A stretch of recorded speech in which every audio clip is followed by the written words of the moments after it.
Hi and welcome to my channel. I'm Simon and today I'm back to tell you about my 15 favourite female writers and my favourite book by those writers that I've read so far. This video is inspired in part by one that I'm currently also recording, and I've got a few vlogs that I'm recording sporadically on the go at the moment, where I asked my mum to tell me which her 5 favourite female authors were, and then she picks a favourite of their works that I had already on my shelves.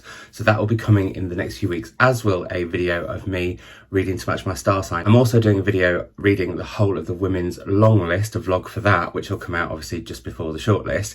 And speaking of the Women's Prize, that sort of inspired this video too, which I'm reading with my mother, the whole of the long list, as did International Women's Day. So all of those things combined made me want to make this video. Now, if you saw the live video with me and my mum talking about the Women's Prize long list after it was announced, there was a question in that video, and there will be a question in this video that means you can win the whole of the long list. I have one set of all 16 books to give away to one of you lovely lot, and that question will be right at the end. Of course it will, to keep you watching. Let's get cracking with these 15 books, and actually I have 3 future favourite female authors that I want to talk to you about as well, which will link in possibly to that question, who can say.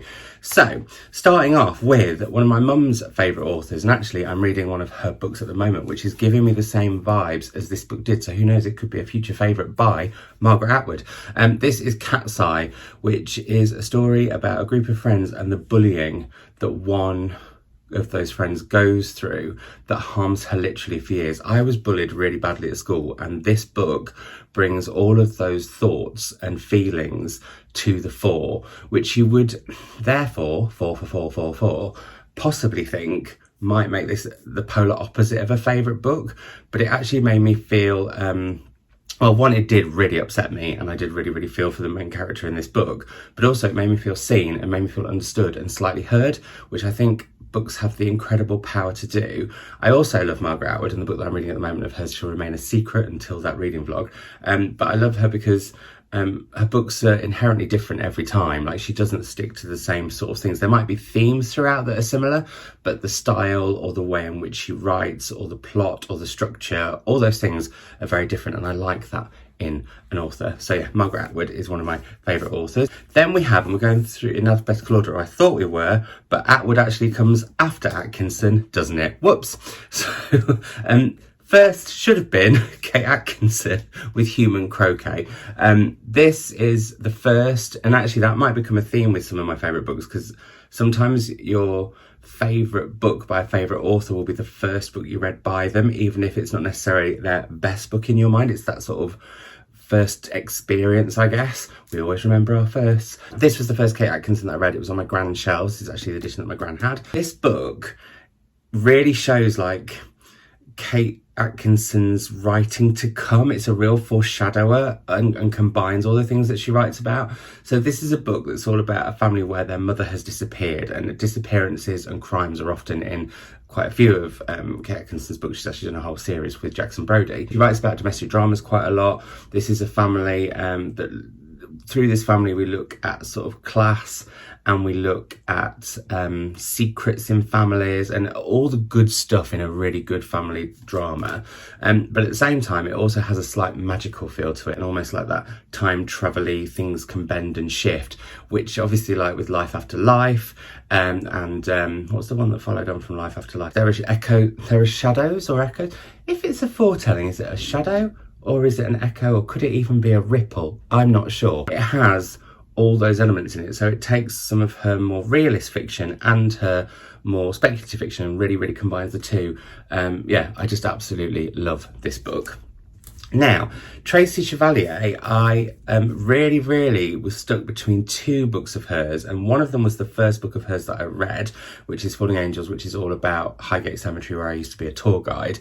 That was the one that I read of hers first, as part of I guess getting to know Highgate as I was training to be a guide, and she was a tour guide there too. But I read A Girl with a Pearl Earring, I think it was last year or possibly the year before. Time has gone all over the place in my mind. I still think it's September occasionally, and for the last few days I've been absolutely sure every single day that it's been Tuesday. It is just such a beautiful historical novel, and I love historical fiction, is one of those books where it's all about the unsaid and the glances, and it's really sexy. Like, I don't like using that term to label anything really. I think it's a bit of a word, but this book is sexy in all the best ways, and I can't recommend you read it enough.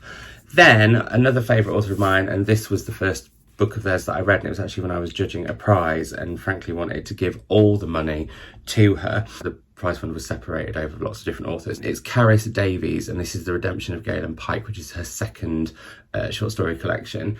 And I was just absolutely blown away by this. I wouldn't say they're twisty-turny. Part of me wants to, because it's just, I know that that's a term that will relate to a lot of you.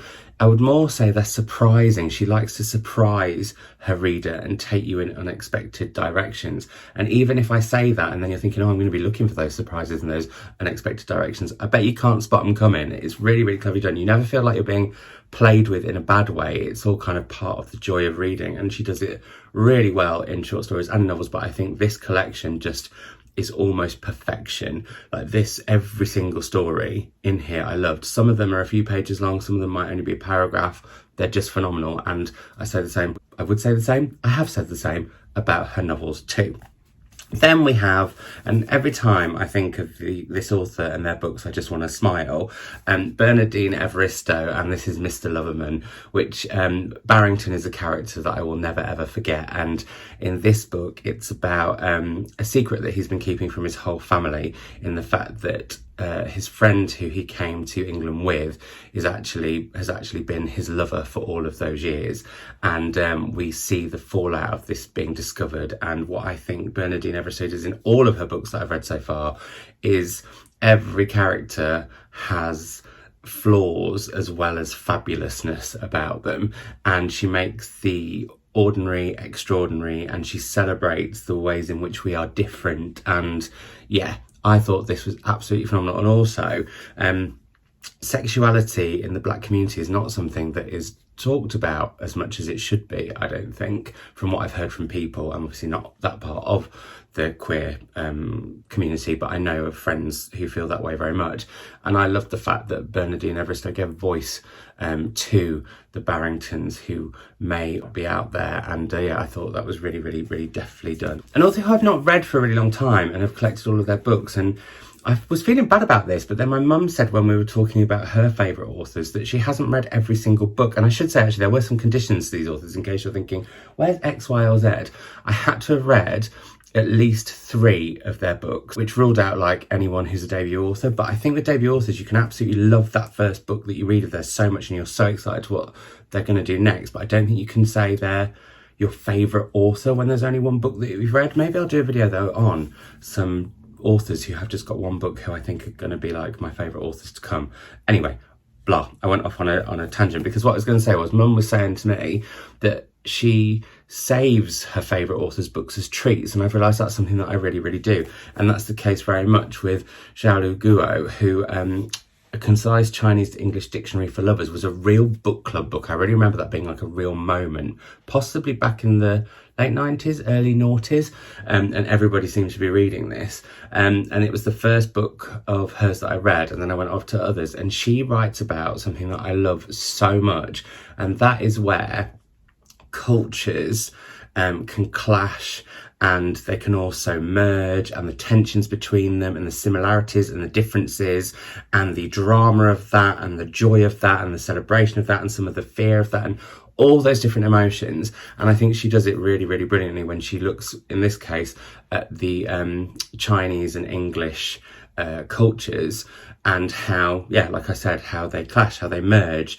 how they intersect, all those things. And that's definitely a theme throughout her work, but her work is also very, very different every time. There's some of her books that work with different mediums on the page. I think she's brilliant. This is probably her most what's the word? Well, even this one, actually, flicking through, I love how it's got like diary entries, he says, not being able to find them. But also it's even got like, you'll have at the start of every chapter a word, what it means. And so it's how the main character is learning all these different words and what they mean as they're also experiencing them. That's beautifully done. You've also got like some of the diary entries in here and stuff. So I love the multimedia aspect of her books too. So yeah, she is phenomenal. Now, I would never have thought that I would have a favourite author that wrote books that made me laugh, because it's not something that can be done very often. I'm really picky about what tickles my fictional funny bone, as it were. That's not rude. It sounds rude. I'm not looking at the camera or you directly, because I will get the giggles if I do. Let's move on. The author is Jess Kidd, and this is The Hoarder, which, funnily enough, was the first book of hers that I read. And actually, I'd been sent himself before this and really wasn't sure, and then thought, oh, I'll just give this one a try. And what made me nervous about these books was, one, that I'd heard they were funny, and I was like, funny, really? Because as I've said before, I don't find funny books funny generally. I do find these funny. And also because there was this sort of supernatural element that made me a bit, not nervous, how can I put it? I just wasn't sure about it. Anyway, The Hoarder is about a man called Cathal who is living, it's known as Mr. Flood's Last Resort, I think, in America.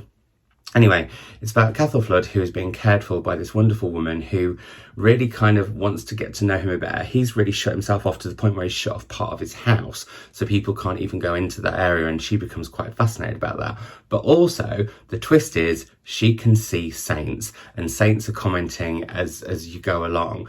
And in my head, that really shouldn't have worked, but I thought it was so deftly done that I just was thrilled by this book the whole way through. I loved all the characters. She writes really good, quirky characters of all walks of life. And actually, that's something that I think that Jess Kidd does so brilliantly, is considering these books have characters that may be dead in them, they celebrate life in all of its different forms, the weird, the wonderful, and everything in between. And that's what I love about writing, as well as her sense of humour, which I do think is brilliant. So yeah, very excited that me and my mum will be interviewing Jess on this channel in April on a live. So get ready for that one, because she has her first book for younger readers coming out, which I will be reading very soon. I actually think I missed this off my favourite books of all time video, which I will redo at some point, possibly after I've turned 40. I was going to say in a few weeks. I'm aging myself there. I turn 39 in a few weeks. I'd like to redo that, like my 40 favourite books at 40 or something. Anyway, I think I missed this off this list, and I was really cross with myself afterwards, because it is one of my all-time favourite books. It's Small Island by Andrea Levy, and I almost feel like this book doesn't need an introduction, because I'm sure you've heard about the story of Queenie and Hortense, two women that you will never ever forget once you've read them. This is set after World War II and looks at the Windrush generation, and looks at those who fought for our country, the black people that fought for our country, and how they were treated afterwards, which was shoddy. Just, even though there's some characters that do some unlikable and in one case despicable things, again, what I love, I think, with, or what my favourite authors do, is write characters that are really warts and all. I hate that term, but it's flaws and all. Let's go with flaws and all. It's such a nicer term. But yeah, flaws and all. And yet this book just makes you, even though it deals with some really difficult subject matter, this is a book that will leave you feeling warm and happy and hopeful and joyful. And yeah, I think she's brilliant. And the more of hers I've read, the better. And I think we lost an amazing author too soon with Andrea Levy, because she was phenomenal. Then we have Deborah Levy, and this could change day by day. And actually, I probably should have chosen one of her non-fictions, because those have absolutely blown me away this year. But Swimming Home was my first ride at the Deborah Levy rodeo, as it were. And this book just mesmerised me. It was weird, it was quirky, it was unsettling, all the things that I love. Sometimes I wasn't sure I understood it, but I still really, really loved it. And it's about a holiday where some friends are staying, and then one morning they wake up and there is a naked woman that none of them know, or do they, floating in the pool, who's decided to join the party. And yeah, I shall say no more, but it's a real treat, and I really, really want to read a lot more Deborah Levy this year. I've kind of got that thing at the moment where there's a few authors where I could literally just binge everything I own of theirs, but then often I want to have some that I keep for the future, like, which is why actually when we come to a couple of authors in a bit, they're they didn't get in this list because I haven't read their third novel yet, because that's the current one. I don't know if there's going to be a fourth, and I feel like I need to savour them. Anyway, that. Yeah, I absolutely love Deborah Levy, and I've had the pleasure of meeting her, interviewing her, and she's a phenomenal woman too. I couldn't not do a video like this without mentioning this author and this book. I don't actually think this is their best book in my head, but it's a book that is so important to me because of what it did for me in terms of reading, because I hadn't read for years before I read this book, and then, well, look what happened after I read it several years on, the monster that it created, Rebecca by Daphne du Maurier. And I actually haven't read any Daffers for ages, and I think on my birthday week I want to read some of my favourite authors and some of the books that I've been most sort of anticipating and not got to and have been saving for a rainy day. Why do we do that? Because who knows what's going to happen, and maybe it may never rain again, or suddenly it could be a torrential downpour. I don't know where I was going there, I apologise. I love this book, and I think that's what my point was. I think I'm going to read one of her books on my birthday week as a treat, because it will be a treat. I know it will be, although I've got the week after off as a holiday, so we'll see. Anyway, very, very keen to get to more Daffers, because I haven't read her for absolutely ages, and I think early on in this channel I talked about her all the blinking time. So yeah, need to get back on that train. Now, the next author is an author that I've loved for a very long time and is really special to me on like multiple levels, because she's one of the first authors I ever did events with, and then is the first author I ever did an events tour with, where we both went, well, I went around the country with her, interviewing her. She was also the first author to ever come on my now defunct solo podcast. She's the first author that ever did an author interview on this channel, and she will be the first author that's doing a new series of live videos. I mentioned the second one that we're going to be doing with Jess Kidd, with my mother, almost like a savage salon, as it were. And that is Maggie OFarrell, and this is Hamnet, and I'm even wearing my Hamnet blue jumper, as I like to call it. I've talked about this book a lot because I just think it is an absolute masterpiece. It went straight into my favourite books of all time. Line by line, it's just incredible. The themes it looks at with grief and love, the way she can make you cry with her writing, but also the raw emotion that she invokes in both grief and love. The fantastic character that she's created of Agnes, who I just adore. I have loved all of the books I've read of her so far. I haven't read every single book, but I've loved them all. And there's also, I suppose, a special place in my heart because I discovered her with my gran on a rainy afternoon, funnily enough. In fact, it was very stormy where we were stuck indoors, and my gran gave me a copy of The Vanishing Act of Esme Lennox, and I curled up with it and I read it in a whole afternoon and just could not stop, apart from to dip into the Thorntons box that was between us, and it was just a real treat. And this, I think, is an accumulation of all the things that I love about her writing, the way that she looks at families, the way that she looks at love and grief, and the way that she looks at the complexities of humans, and just fantastic writing and wonderful characters. So yeah, and characters that, again, flaws and all, and that I think is just brilliant. So an amazing book. I couldn't put these actually in a list of favourites if I had to do it, which is why I went by alphabetical order of author, even though I got it wrong at the start. Then we have Beth Roberts, and This Is My Policeman, which is gathering momentum again, and I'm so pleased, because for me, Bethan is an author who should be a much more household name than she is, because I just think she's phenomenal. And I think this book, which is now being turned into a movie with Harry Styles, is going to get everyone talking. This is about,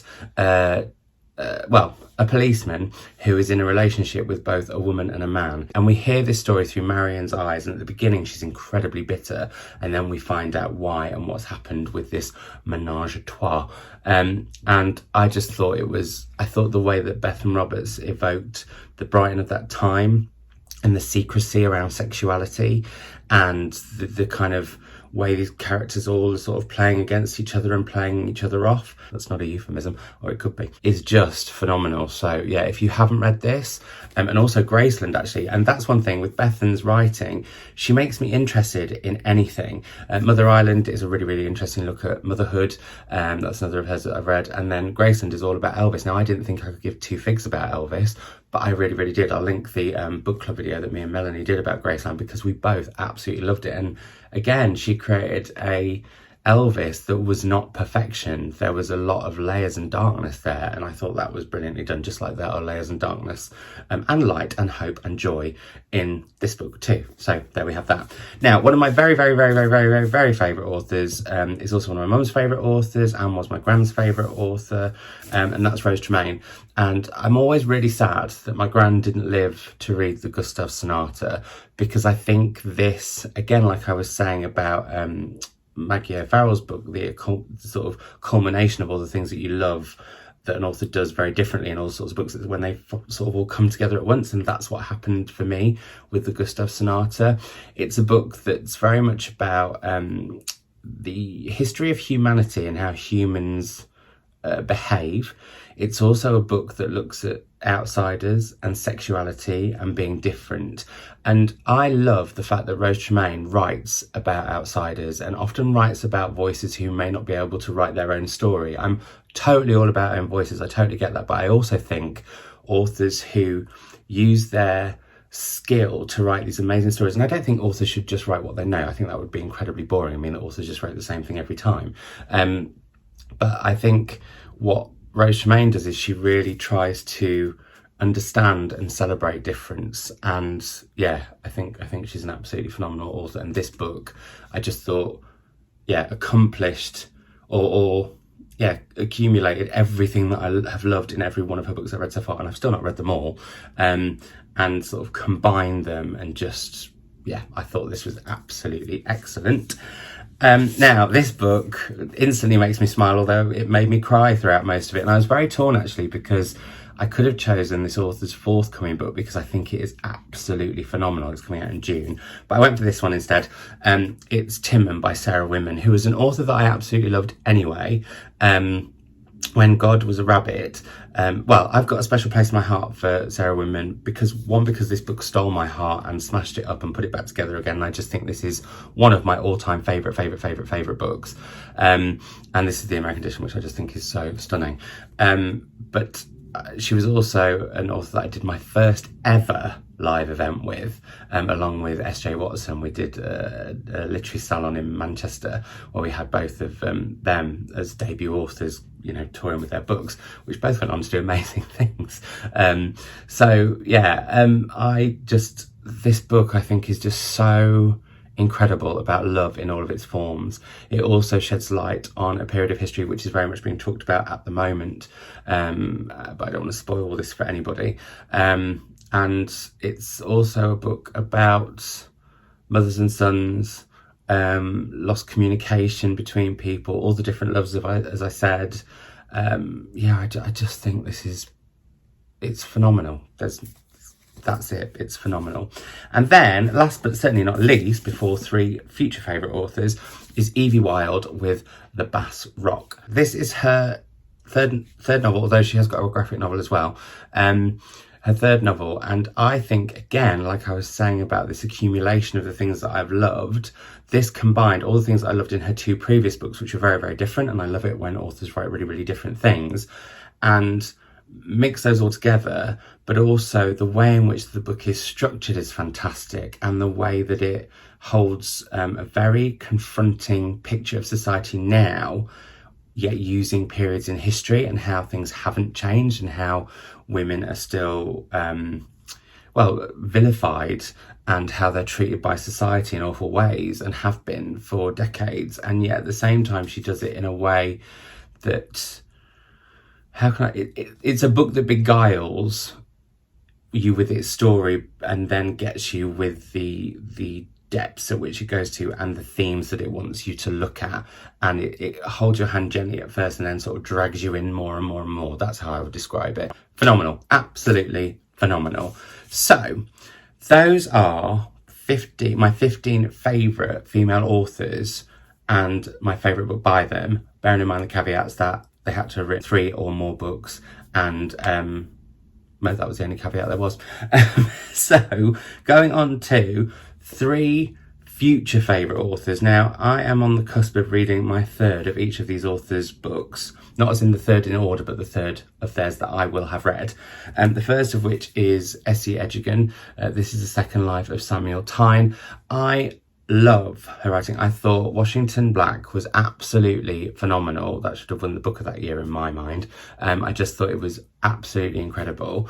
And when I read Half-Blood Blues, it's a subject matter that I thought I just would not be interested in. I don't like music or art in books. They're just things that I like art when I can see it, and I like music when I can hear it. I don't necessarily like it through a book.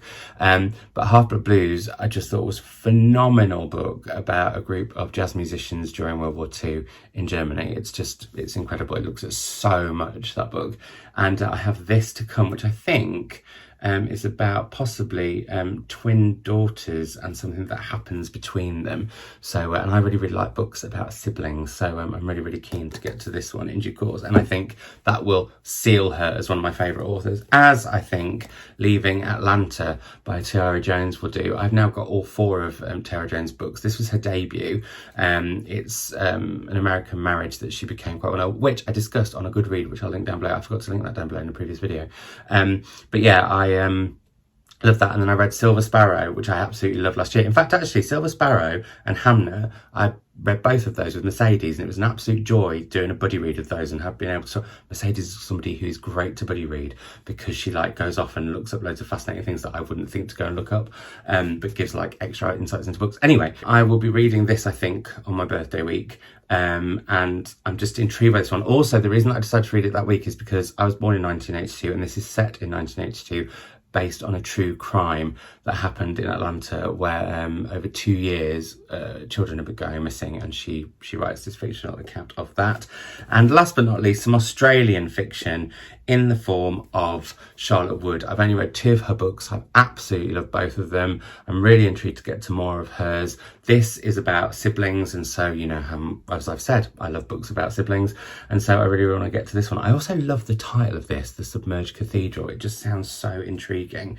So it describes it as beguiling. So maybe, actually, Charlotte Wood, I read the weekend on the second day of lockdown last year, which was my birthday, and just devoured that in a day and had the best day ever. So maybe I should read her on my birthday again this year, or maybe I should switch it up and read this on my birthday. There we go. Now, I mentioned that you could win the whole long list of the Women's Prize. I get a feeling that if I asked you this question without that opportunity, you would answer in your droves, because what I would like you to do is first answer the question, which you can find out from the video I did live with my mum, which I'll link down below, where we talked about the long list of how many of the Women's Prize books we have read combined so far, or had at that point.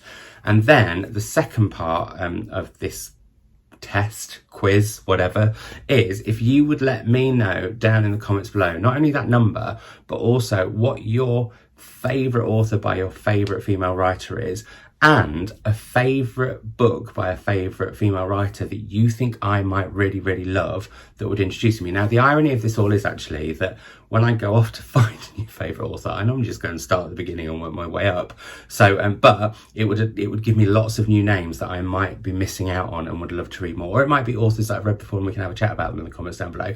All that good stuff. So, if you'd like to win all 16 books on the Women's Prize long list, one of you will win. I will get in touch with that person after, let's say, midnight on Sunday, actually, because that's when my next video will go live. Not at midnight on Sunday, but my next video will go live on Sunday, which will be me and Mum and Tom live at 5 p.m. talking about spring book hibernation, the dates, the prompts, what our TBRs are, all that good stuff, and what the plan is. You've got until midnight on Sunday night to let me know the number of books me and Mum have read on the Women's Prize long list combined, and your favourite female author and your favourite book by that author, as well as your favourite book by a female author that you think I would love and might set me off to find. I mean, they might be the same thing.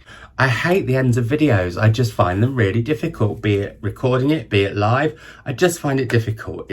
Maybe it's some sort of separation anxiety that I form with you all. Anyway, I will see you all on Sunday live with Mum and Tom. Bye.